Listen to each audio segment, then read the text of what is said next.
ಸೆಕ್ರೆಟರಿಗಳ ಹೆಸರಲ್ಲಿ ಪೋಲ್ ಮಾಡಿ ಹಣವನ್ನ ದುರುಪಯೋಗ ಪಡಿಸ್ಕೊಂಡಿದ್ರು.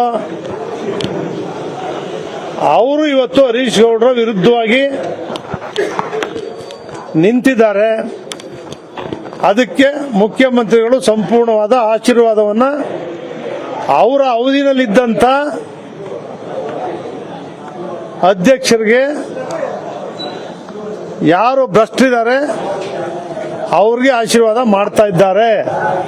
ಆದರೆ ಸಹಕಾರಿಗಳು ಗೊತ್ತಿದೆ, ಯಾವತ್ತೇ ಚುನಾವಣೆ ನಡೆದ್ರೂ ಕೂಡ ಯಾರನ್ನ ಚುನಾಯಿಸಬೇಕು, ನಾವು ನಮ್ಮ ಸಹಕಾರ ಕ್ಷೇತ್ರನ ಯಾರು ಉಳಿಸ್ತಾರೆ, ಯಾರು ಪ್ರಾಮಾಣಿಕವಾಗಿ ಸೇವೆ ಸಲ್ಲಿಸ್ತಾರೆ ಅವ್ರನ್ನ ಉಳಿಸ್ತಕ್ಕಂಥ, ಸಹಕಾರ ಸಂಘಗಳನ್ನ ಉಳಿಸ್ತಕ್ಕಂಥ, ಸಹಕಾರ ಸಂಘದ ವ್ಯಾಪ್ತಿ ಬರ್ತಕ್ಕಂಥ ರೈತ ಬಾಂಧವರನ್ನ ಉಳಿಸ್ತಕ್ಕಂಥ ಶಕ್ತಿ ಸಹಕಾರಿಗಳು ಪಕ್ಷಾತೀತವಾಗಿದ್ದಾರೆ, ಜಾತ್ಯತೀತವಾಗಿದ್ದಾರೆ.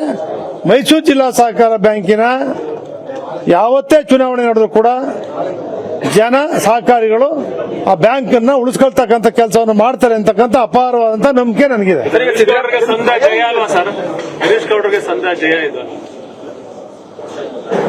ಹರೀಶ್ ಗೌಡ್ರಿಗೆ ಸಂದ ಜಯ ಅಲ್ಲ. ಹರೀಶ್ ಗೌಡರು ಜಯ 11 ನವೆಂಬರ್ ಅಲ್ಲಿ ಅವ್ರು ನಿಗದಿ ಮಾಡಿದ್ದಾಗಲೇ ಆಗ್ಬೇಕಾಗಿತ್ತು. ಅದನ್ನು ತಪ್ಪಿಸ್ಲೇಬೇಕು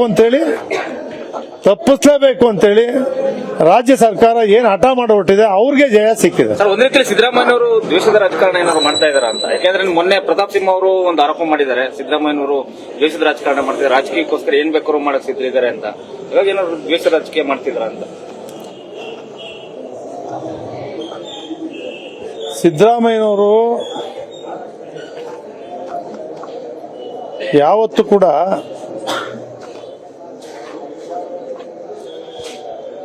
ಯೋಚನೆ ಮಾಡಲ್ಲ, ಯಾವುದು ಸರಿ ಇದೆ, ಯಾವುದು ನ್ಯಾಯ ಆಗಿದೆ ಅಂತಕ್ಕಂಥದ್ದನ್ನ ಅವರು ಯೋಚನೆ ಮಾಡಲ್ಲ.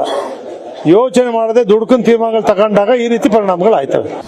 ಅನುಕ್ಷಣದ ಸುದ್ದಿಗಳಿಗಾಗಿ ವಿಸ್ತಾರ ನ್ಯೂಸ್ ಯೂಟ್ಯೂಬ್ ಚಾನೆಲ್ ಸಬ್ಸ್ಕ್ರೈಬ್ ಮಾಡಿ. ಹೊಸ ಸುದ್ದಿಗಳ ನೋಟಿಫಿಕೇಶನ್ಗಾಗಿ ಬೆಲ್ ಐಕಾನ್ ಕ್ಲಿಕ್ ಮಾಡಿ. ಲೇಟೆಸ್ಟ್ ಅಪ್ಡೇಟ್ಸ್ಗಾಗಿ www.vistaranews.com ವೆಬ್ಸೈಟ್ಗೆ ವಿಸಿಟ್ ಮಾಡಿ. ಅಂಗೈಯಲ್ಲೇ ಜಗತ್ತಿನ ಸುದ್ದಿ ತಿಳಿಯಲು ವಿಸ್ತಾರ ನ್ಯೂಸ್ ಕನ್ನಡ ಆಪ್ ಡೌನ್ಲೋಡ್ ಮಾಡಿ.